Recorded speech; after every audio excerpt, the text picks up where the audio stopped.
Bismillahirrahmanirrahim. Assalamualaikum warahmatullahi wabarakatuh. Bismillah walhamdulillah. Wassalatu wassalamu ala rasulillah Sayyidina Muhammad ibni Abdillah wa ala alihi wa sahbihi wa man walah wa ba'd. Para orang tua, saudara-saudaraku yang terhormat, ibu-ibu, semoga Allah tempatkan di surga Jannatul Ma'wah. Selanjutnya secara singkat, ini sudah masuk 4 hari puasa ya. Tapi yang perlu kita pahami, kalau kita nggak puasa, katanya dosa. Nggak sholat dosa. Atau kita melanggar syariat agama dosa. Dosa itu ada, cuma abstrak. Ada ya. Nggak nampak, nggak rasa beban, tetapi abstrak. Nah, bebannya itu, dosa itu ada kena beban ke kita adalah bentuknya penyakit, dari mulai yang terberat stroke sampai yang ringan. Kecelakaan berat sampai kecelakaan kecil.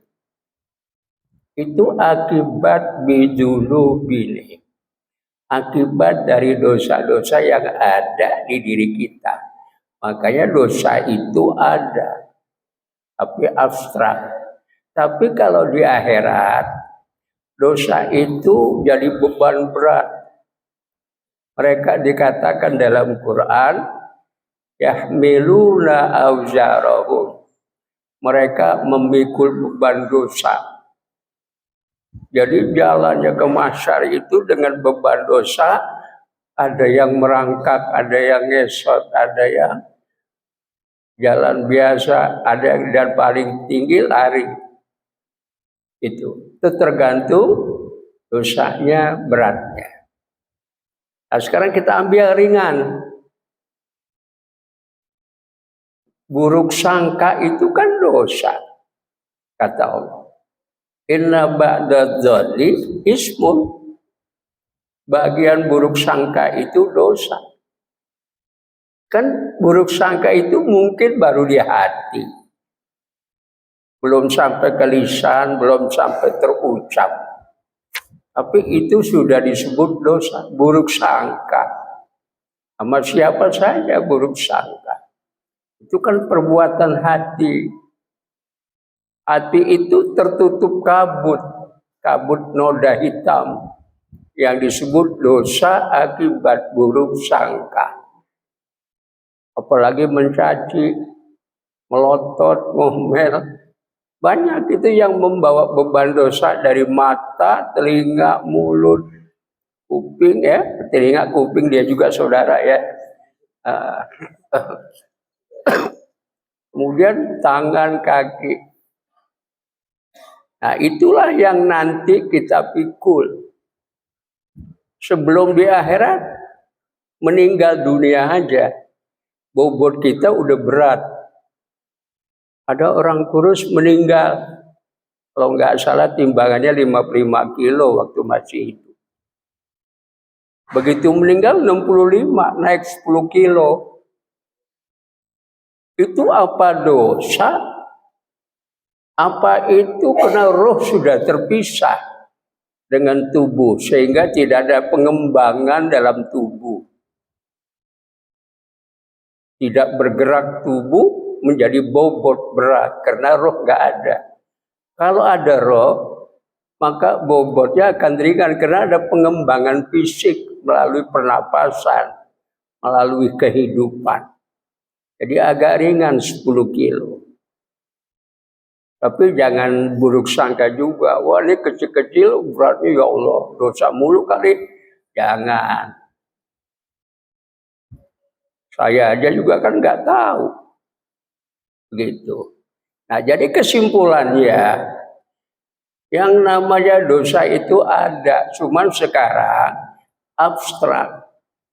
Nanti kalau sudah masuk fase berikutnya, alam gaib, summa alam syahadah.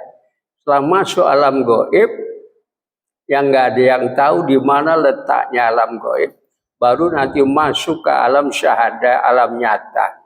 Nah, setelah masuk alam nyata, fayunabbi'ukum bima kuntum ta'malun. Lalu Allah memberitakan hal ehwal kita dari apa yang pernah kita lakukan. Diberitakan nanti di sana. Ada berita acara. Pasal berapa, sebabnya apa, kena pasal nanti. Pasal ninggalin sholat. Pasal semata-mata main-main dalam sholat. Pasal puasa. Main-main dalam puasa. Banyak pasal-pasalnya. Makanya nanti beban kita di akhirat itu lama permasalahannya. Dengan jumlah manusia miliaran. Satu persatu ya'tihim furoda. Mereka menghadap Allah satu demi satu. Berapa ribu tahun kita manusia miliaran. Itulah udah perut kosong. Ada yang telanjang bulat perempuan lagi. Ada yang pakai baju. Siapa yang telanjang bulat di mahsyar? Ya, kafir. Doli buruk jelek akhlaknya. Enggak takut sama Allah. Itu yang telanjang bulat. Tinggal digiring, saya telanjang bulat wa yusyaruna ila jahannama zumara. Lalu dia digiring ke jahanam berbondong-bondong. Nah, kalau kita bagaimana dia yang suka nutup aurat di padang mahsyar, sebelum dihisab kita dipisah sama Allah. Pemisahannya itu bentuk wajah kita beda sama mereka. Yauma tabyaddu wujuhu wa taswaddu wujuh. Jadi ada hari itu ada wajah-wajah yang bersih bersinar, ada juga wajah yang hitam kelam. Fa amal ladzina byaddat wujuhuhum fa fi rahmatillah. Orang yang bersinar wajahnya, dia di dalam rahmat Allah. Satu, ada keimanannya, ada ketaatannya. Ada ngambil wudhunya dengan rapi, jaga wudhu, jangan sampai batal. Itu yang bersih. Lalu kalau sudah bersih dipisahkan, ditaruh di satu tempat namanya Al-A'raf. Al-A'raf. Sesudah ditempatkan di Al-A'raf, wa yalbasuna siyaban khudran min sundusin wastabraqin. Mereka diberi pakaian sutera yang sejuk, adem. Dikasih toga, pakaian kebesaran. Nah, itu kita yang di Al-A'raf. Kenapa? Kita di sini taat, tutup aura, ngamuk buruk sangka, baik selalu sama orang. Itu yang dikasih pakaian surga. Setelah dikasih pakaian, orang telanjang bulat panas, kita enggak. Di Al-A'raf, di satu balkon yang tinggi, yang enggak kena panas, yang enggak kena cahaya neraka. Itu yang perlu kita pahami. Ya.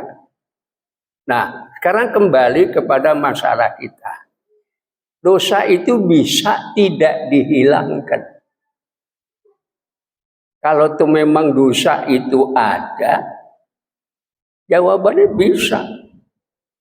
Dosa itu bisa dihilangkan atau dibersihkan, dicuci. Mencuci dosa banyak cara. Bisa istighfar dengan sebab tobat. Bisa sholat, bisa puasa, bisa zakat, bisa haji, bisa istighfar. Itu cara membersihkan dosa-dosa yang melekat dalam dinding tubuh kita. Di bagian dalam, bagian internis. Tapi kalau di luar, itu debu, kotoran, najis, bisa dibersihkan dengan air. Makanya orang yang sering senang mandi subuh, mandi zuhur, mandi menjelang maghrib, mandi asar gak usah. Itu bagus, bersinar. Wudu gak boleh batal. Karena wudu itu harus tetap ada selama kita dalam kehidupan. Bergerak sana, bergerak sini, itu wudu harus ada. Menunjukkan kita orang yang suci, bersih. Dari apa yang namanya kita hadas kecil. Hadas kecil itu bisa mendatangkan molekul-molekul atau semacam bakteri-bakteri yang di luar paham kita, yang di luar pengetahuan kita. Itu kalau kita kotor lahiriah. Orang kotor lahiriah jangankan badan, telinga aja suka kotor, hidung suka kotor, mulut apalagi, ketiak, paha, sela-sela itu kotor. Maka dibersihkan dengan air sebagai tathir di abdani, sebagai penyuci untuk tubuh kita. Itu yang perlu. Enggak ada orang yang senang mandi, senang air itu mukanya kumuh. Udah pasti jernih, bersih. Seorang wanita jernih walaupun tidak di make up. Seorang pria jernih walaupun dia emang nggak pernah make up orang laki. Yang penting rambut yang kurang layak untuk dipanjang, dipendekin dikit. Yang pantas sajalah. Jenggot boleh, silahkan. Tapi jangan kepanjangan, umur 28 jenggotnya kayak dukun. Jangan. Ya, yang pantas saja. Kalau yang udah tua, panjangnya berapa senti? 5-6 senti sedang. Kalau saya masih muda, belum ada. Iya, jadi nggak miara jenggot. Soalnya nggak dikasih sama istri. Takut geli, katanya dikilik mulu. Iya. Kemudian, jadi ibu bapak, pembersih dosa itu tadi kita sudah sebutkan. Dari mengucap syahadatain, sholat, puasa, zakat, haji, istighfar, tobat, sedekah, zakat itu pembersih. Nah, termasuk puasa. Bagaimana gambaran puasa tentang dosa? Kita lihat di dalam satu kitab. Namanya Taisirul Fikih. Kemudahan dalam memahami masalah. Hikmatun masyru'iyatu. Hikmah diperintahkannya kita puasa, yaitu hikmatu bisyar'iyati syiyami. Hikmah diperintahkan puasa itu an-nabihi tazkiyatun lin-nafsi. Karena puasa tadi dapat mensucikan diri. Diri itu sudah meliputi lahir batin.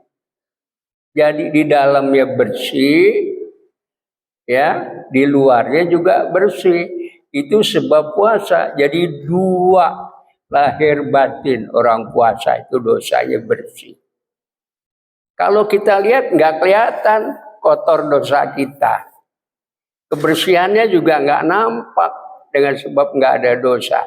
Tapi yang menunjukkan orang itu tidak ada dosa, taatnya makin kian hari makin bertambah. Itu tandanya. Taatnya makin bertambah, khusyuk di dalam sholat berdasarkan ilmu makin baik, pergaulannya makin bagus, ingat Tuhan selalu ada. Nah itu tanda dia itu bersih, lahir batin. Mendengar hal-hal yang nggak baik dia nggak mau. Kalau yang baik dia senang. Itu diantaranya. Jadi tazkiyatun lin nafsi, mensucikan diri kita.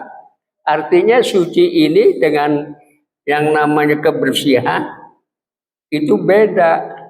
Kalau kesucian itu artinya dosa tadi ada tapi abstrak. Tapi kita tidak dapat itu dosa.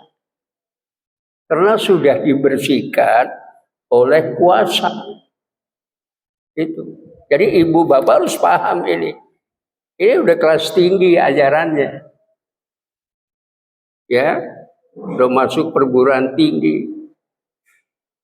Itu. Jadi tazkiyatul linnafsi dapat mensucikan diri, itu artinya dosa yang disucikan. Lahir nggak ada dosa, dosa telinga, dosa mulut, batin nggak ada dosa. Lah itulah puasa. Makanya puasa itu menjaga, di samping makan minum dia jaga, hubungan suami istri yang halal juga dijaga siang hari. Terus menggunjingkan ghaibah namimah. Tak mau dia. Nah itulah pembersih dosa dan batin. Disebut tazkiyatul linnafsi. Yang kedua watathiran, dapat membersihkan. Bersihin apa? Kan bukan dosa aja, bakteri di dalam tubuh kan macam-macam. Kalau di hidung ada bakteri influenza. Kalau di mata bakteri apa? Belekan. Kalau di mulut apa itu? Jigong. Ah itu kata dia bukan kata saya. Jigong. Bersih. Jadi nggak ada penyakit, gigi nggak ada sakit, mata juga terang. Saya juga nggak pakai kacamata masih ngelihat. Tuh. Apalagi ngelihat konde.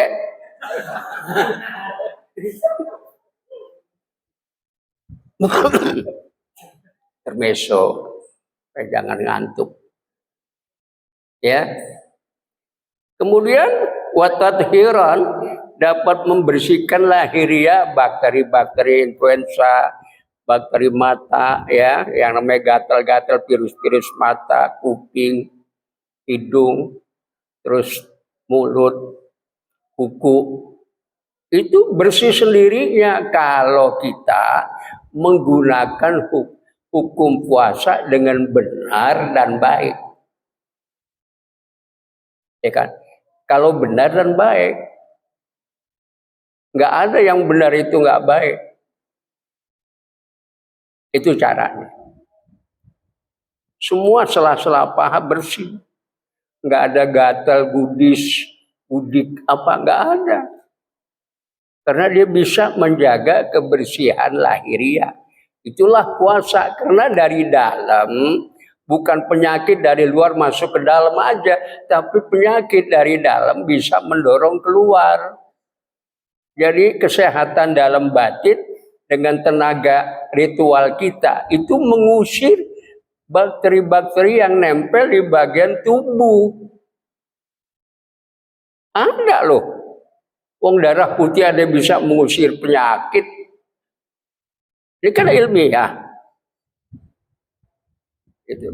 Kemudian lagi, jadi dengan hati yang bersih, keimanan yang kuat, ketaatan yang benar dan patuh yang benar. Itu dari dalam bisa didorong keluar penyakit. Jadi penyakit yang menempel di tubuh itu didorong keluar. Dicuci dengan air, dibersihkan. Nah, kalau batin dengan puasa dan taubat. Sebetulnya Islam sudah memberikan cara-cara yang bagus. Cuman kita Mau bagus itu kan kudu pakai ilmu. Tanpa ilmu mana bisa bagus. Mau benar harus pakai ilmu. Mau taat harus pakai ilmu. Nggak ada ilmu nggak bisa. Ya. Jadi watathiron, pembersih.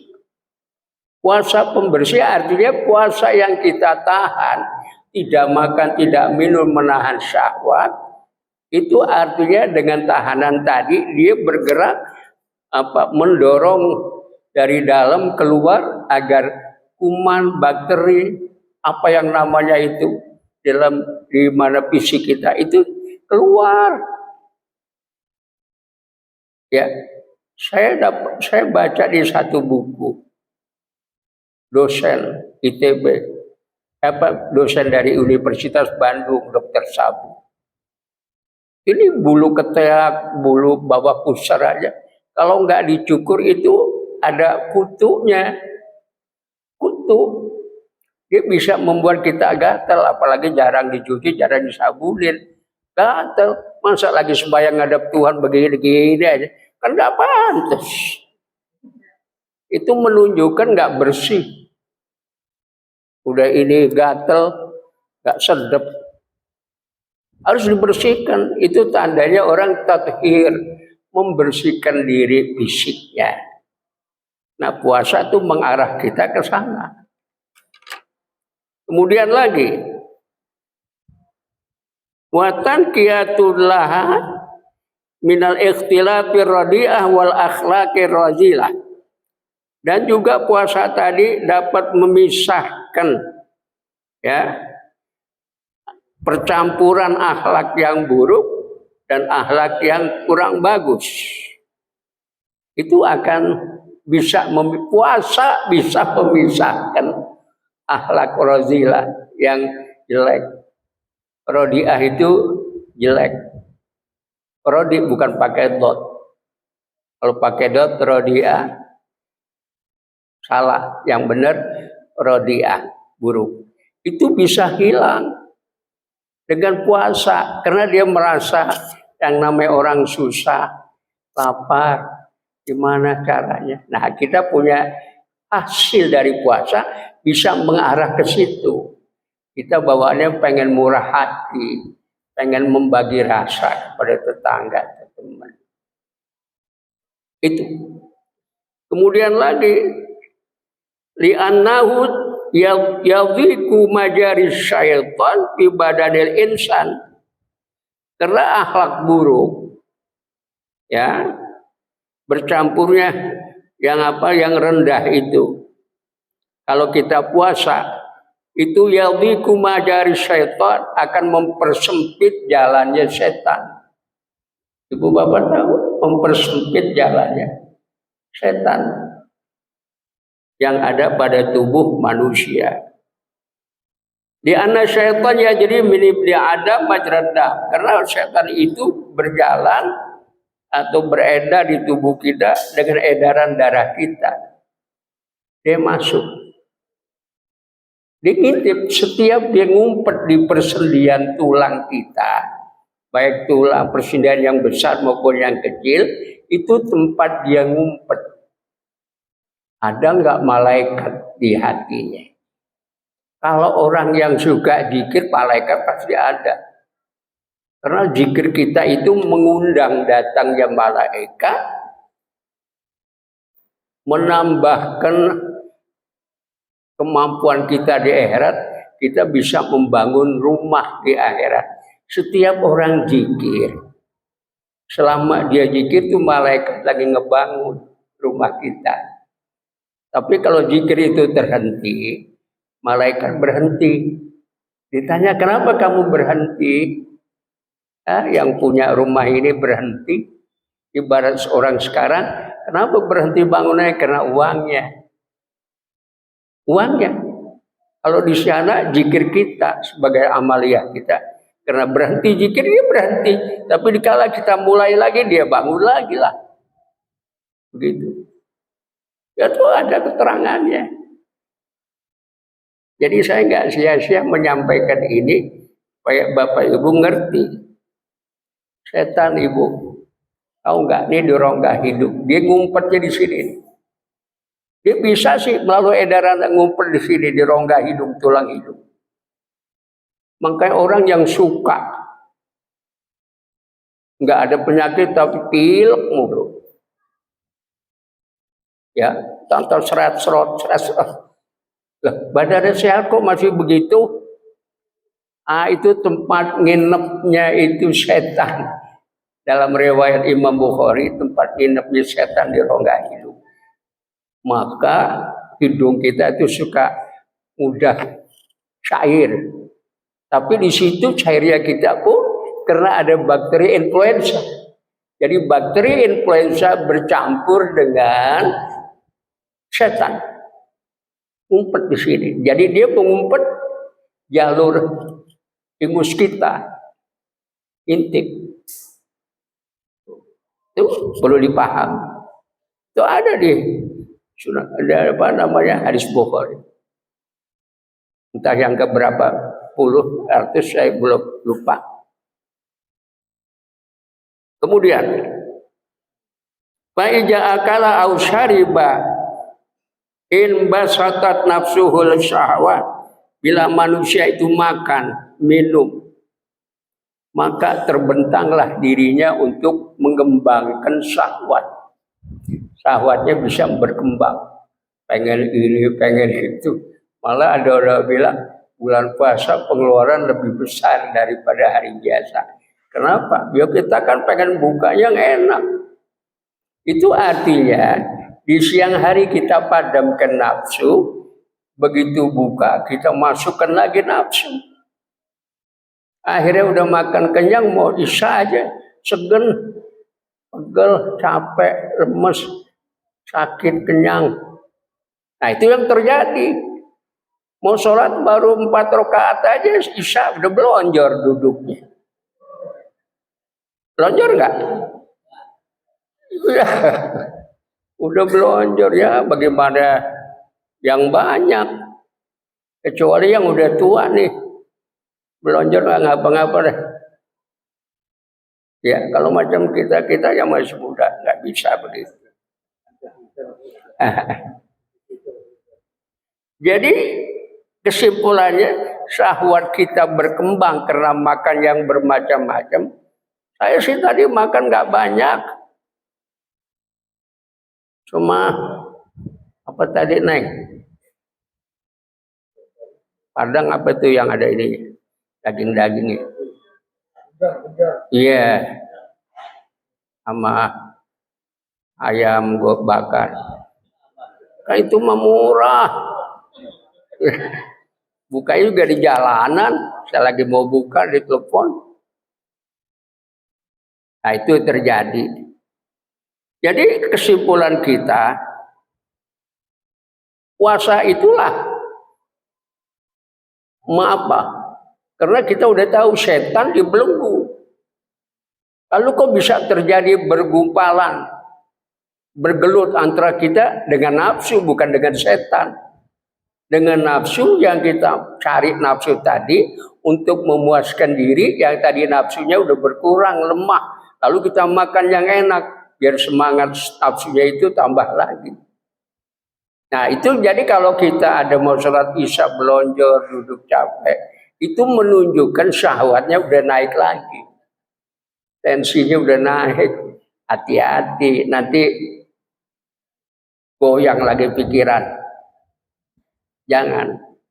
Dan sedikit lagi, jadi saum itu tajhidun fid dunya wa syahawatiha. Puasa itu dapat menjuhudkan kita di dunia dan juga menjauhkan daripada syahwat duniawi. Kita dari pagi ngapain? Saya dari pagi cuman ngajar Jumat tadi subuh. Terus di rumah aja, nggak kemana-mana. Tidur aja sama istri. Tapi nggak bercampur, emang satu kamar. Itu. Ya, tidur saya juga sambil dipencetin kakinya. Tidur. Kemudian lagi, wa targhibun fil akhirah. bisa menggairahkan kita untuk akhirat. Mau ibadah itu gairah. Itu tandanya nggak ada setan yang nyumbat, tidak ada dosa yang melekat. Itu karena sudah dibebaskan dengan puasa. Dia kan baru 4 hari. Wa fihi ba'isun 'alal 'atfi 'alal miskin. Ini bisa membangkitkan rasa kasihan sama orang fakir miskin. Asih walaupun ya Pak Ustaz cuma 2.000, nggak ngapa-ngapa. 2.000 emang ada 2.000, 5.000 nggak apa-apa, 10.000 ya seterusnya bagus. Itu namanya buat membangkitkan kita. Dan terakhir ini dikatakan qulubu pamisaim atyabu indallah min rihil misk. Bau mulutnya, aroma mulut orang puasa nanti diganti dengan misik. Jadi orang suka berpendapat, kalau saya ngelihat tahun 60-an itu suka bergaul di kampung, aki-aki dia puasa, tapi enggak pernah gosok gigi, enggak. Apalagi puasa enggak gosok gigi, nanti kan lebih wangi. Gitu. Ya kalau sekarang kalau kita bergaul nggak bisa begitu, harus bersih. Kalau dulu boleh tahun 60-an. Tapi ada orang yang nggak percaya dengan pengalaman saya. Oh berarti tuanya dia belum banyak pengalaman. Dia tua, hampir mau seimbang dengan umur saya. Tapi angkuh mau menang juga cara dia. Saya mau aja argumen. Di rumah dia, saya harus punya etika, nggak mau. Ya, kalau saya argumen, pengalaman dia kan di kota, nggak melihat pengalaman di kampung-kampung pada zaman 60-an, 65. Kalau dia kan di kota, jadi nggak seirama, ya karena dia pengalaman segitu. Kalau saya pengalaman apa saja, udah tahu. Jadi orang mau ngomong gini saya udah bisa tangkap. Nah itu Bapak. Jadi kesimpulan akhir, lanjutkan puasa. Ya, nanti kalau saya ada kesempatan lagi, kenapa orang harus puasa 30 hari, 29 hari? Kenapa kita tarawih sama seperti itu? Lalu apa yang terjadi pada menjelang akhir Ramadan? Itu salah satu yang belum pernah dibicarakan oleh guru-guru manapun.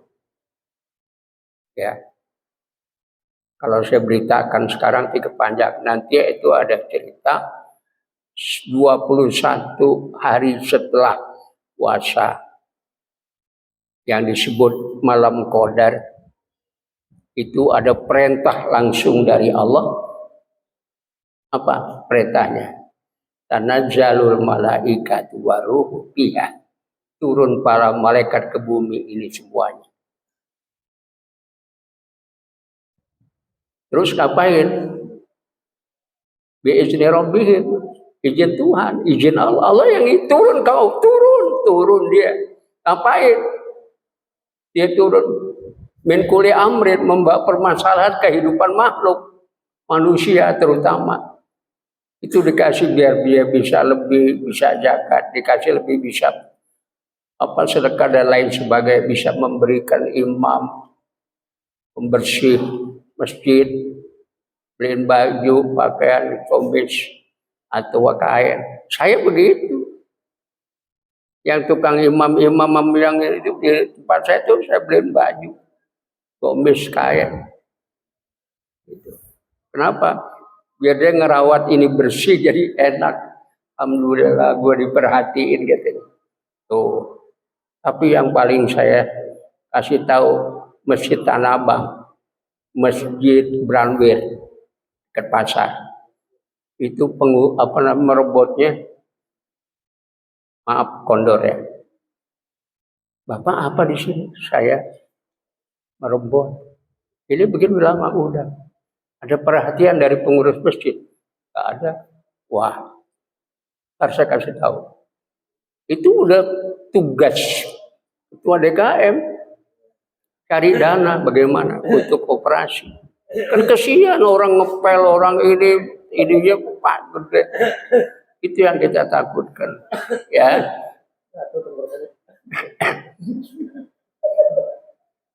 Iya. Mudah-mudahan aja. Di sini nggak ada kan yang kedua? Enggak.